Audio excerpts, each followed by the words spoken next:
My name is Riya Basnet. And your name? My name is Nishani Raula. And where are you two from? I'm from Nepal. Same here, I'm from Nepal too. Now, you two have been doing a lot of work for the Liberty Movement. Can you talk about what you do, your role in the Liberty Movement in Nepal? Yes. Okay, I have been working with Students for Liberty for our past 3 years, and I'm South Asian Executive Board for Students for Liberty. So currently we've been involved with a couple of projects, like we do academic training projects, like where we educate students about what liberty is and how important it is for us and how important individual right is for us. How many students are you involved with learning, educating, helping? Currently we have 100+ students, like we've been involved with educating them. 100+ students. And how did they all come to know you? We approached more about 20 colleges in Kathmandu Valley, where we oriented about the Students for Liberty organization, what the liberty movement is, what the academic freedom is. We run the school campaigns so that they could get the chance to know more about the liberty movement, liberty ideas and values. So gathering them together in a common platform, we provided them the materials to read about the liberty and the ideas, what the liberty actually is. Can you talk more about the women? Is it Women for Liberty Women project. for Liberty Okay. project? So tell me about that. What does that mean? A year ago, we started it a year ago. A year ago. Yeah, first we did the campaign and we specifically focused on women. So in women issue, we went to the rural areas of Nepal, eastern Nepal. We tried to explain our program to the rural area. But before moving to that grassroots level, we conducted several seminars in the four walls of the room. So, but while conducting seminars, we found that the main problems are in the area where the women are facing the problems. What kinds of problems are they facing? So the women are dependent upon, they are restricted, they are dominant upon, they are dominant by the society, they are dominated by the norms, they are intervened by the societal norms, their families and as such. So the women in the rural areas want to work outside, going beyond the boundary of their home, but they are not allowed because of the... Go ahead. Yeah, because of the dominance of their family, dominance of their husband, intervention. So people, you're talking about women in rural areas are oppressed right now, and you're trying to spread the message about liberty and more power for women. Is that correct? Yeah, exactly. Basically what happens is, like these women, like they save certain sort of like savings, they have certain sort of savings, but they do not know where to utilize it, they do not know where to spend it, like where to invest it. So first of all, we did a research, like we found out what are the major problems that are hindering them to like go out and work for themselves. So then what we did is, like, we decided to conduct a workshop where we invited local female entrepreneurs, where we invited institutions like local clubs like Krishi Club, which is known as Agriculture Club, and we invited them and we helped them. We help this woman to know about what to do about their savings, how to invest in it. So what does investment look like in rural areas? There are shops, like small shops like tea shops, or shops like small chocolate shops, but very small, like very micro. And these investments on these shops can help them generate income, because you don't see shops around rural areas. It's very far. You need to walk towards the town. You don't find it in a downtown. So these places are like, if you start a small shops in these places, it will be a good income generating for this woman. So why don't we see small shops in those areas? Just people aren't thinking to do it, or? Yeah, maybe they aren't, because like most of the male of the family, they go out like to the town area and they go and work there.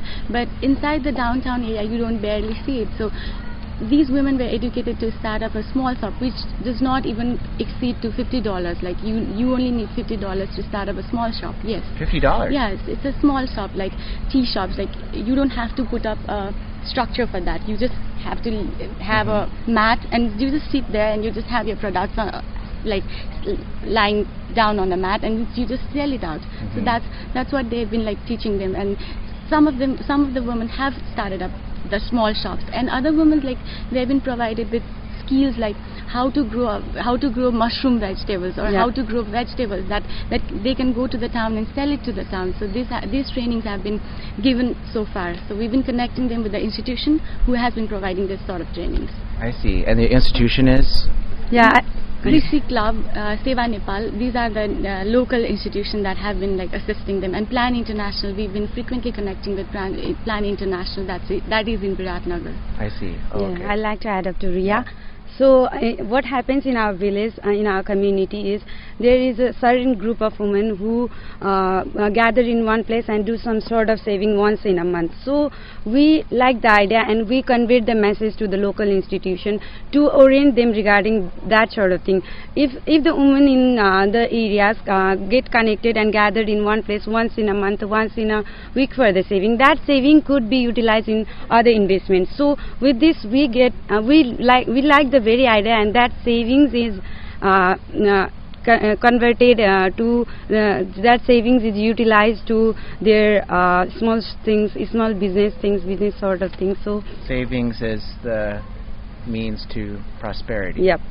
Savings are utilized for further investment, and that further investment can make them an entrepreneur. Wow. So are you seeing a change? No, yes, of course, because when we were there like researching out there, we found out that the government agency has been like doubling up with the interest. So they were like they did not wanted to go there and save their money. So they like now they have founded their own small community organization. Wait a sec. So the government didn't want them to save money? No, they want to save money. When they go and save in a government like in a government bank, they have to government pay like tax institution, they have to pay a little more interest. But when they started saving by themselves, they created a community saving like bank, a small community saving bank. Then they started like saving in a very minimum interest, like they did it in their own like initiation. So now they've been like saving for their own selves, like they are not going and saving to a government bank or a government institution. Yes, we found one problem regarding the government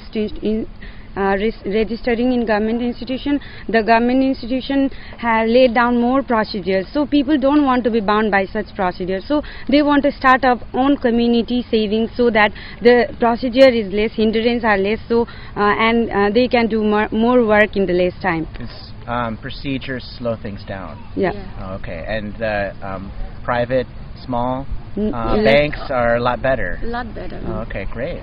Can you tell me about the other project that you're working with here? What are you holding in your hand here? This is the Braille edition of The Adventures of Jonathan Gulliver that we just published, and this is part 1, and this is part 2. And so tell me about that. So you have a Braille edition. I thought there already was. Is there already a Braille edition of? No, this is the first Braille edition. The very first Braille edition of the Adventures of Jonathan Gulliver. Can you tell a brief overview of what is the story about? The story is about a boy who goes into a shipwreck and then like goes in totally in a different island, and he sees people's houses being demolished. He sees like people individual liberty has been curtailed down. So the very thing that I liked about this book is the houses being demolished, which is the current scenario of Nepal. Like the houses that has been built in a so-called government land, people the government agencies has been demolishing those houses, and they are not compensating the people, not enough for them to start like to build up another house. Those people who've been residing there from a very long deed and time, but then after all this demolishment, they are not giving them a restitution, or they are not giving them a compensation to start up with their living. So this is what that has been going around. So that story kind of struck me, and like I have to publish it in like, how do I came to this idea to publish the Braille edition? It was like when we were out there like taking campaigns in schools and colleges, like there was one student who asked me about like, is there any like for anything for blind people, because there are a lot of blind students who've been studying in Nepal. Like there are a lot of institutions who teaches blind students. So there then we came with an idea to let's get a libertarian book published in like Braille, but we did not know which book to publish. So when I was there in Shanghai Austrian Economic Summit, I came across Ken Schoolland's The Adventures of Jonathan Gulliver. Then at that moment I studied that book right there, and I was like, okay, I'm going to publish this book. And I talked with Ken, and he was very impressed with the thing that I mentioned. And that at that point he said, okay, we are going to publish this book. And it took us 1 year. Like, we found out institution where we can distribute our book, and we found couple of institutions, a lot of institutions to say. So we found out about them, then we started publishing our book. So it's a year by now, so we published our book, it's in our hand, and we're getting a good response. We have distributed 25 books in our girls hostel, blind girls hostel.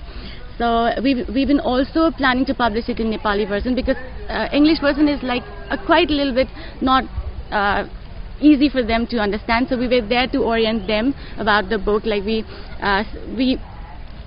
talked about the book, we said, okay, the book is about this, and like they tried to study. Among 25, 13 girls understood English properly, but the rest of them, it was kind of hard for them to get attached with the book or to find it easy to read. So they have asked us to publish it in Braille, Nepali Braille version. So soon we'll be publishing it in Nepali Braille version. Oh wow! And what was it like to see people reading the book that you published? We are very pleased. They are very pleased to have the book, because besides academic career, they are not. They never went beyond the academic career. So they want the book which we gave to them. They were very happy. They want more orientation from us to get the crux of this Braille version. So the problem what we faced while distributing was the more demand was for the Nepali book. So we are trying to simplify the version of Nepali in the Braille. So soon we will be, maybe. Oh, okay, great. We are trying to. Congratulations, my gosh. And do you also teach people about Jonathan Gullible who have sight as well? Okay, we do not go and teach about Jonathan Gulliver, but after publishing the Braille version, we started to teach the blind people about we did audio, Nepali audio listening for them. So we had our audio session, and that's all we've been doing. Okay. And yes, we are learning the Braille version too. Yeah, can I see some of that? Yeah. Okay. Yeah. Okay. They pronounce D, the for D. D. D. So it's something where they showed us. They've been teaching us to learn here. Braille. Oh wow! Okay, great. So we are learning Braille version Okay. from them. Great. We are teaching them the Liberty Movement, Liberty. Yeah. We are learning Braille from them. So we are enjoying it. Okay, good. Okay, great. Well, Ria and Nisha, thanks so much for talking with me. Thank you so much, Joe. Great.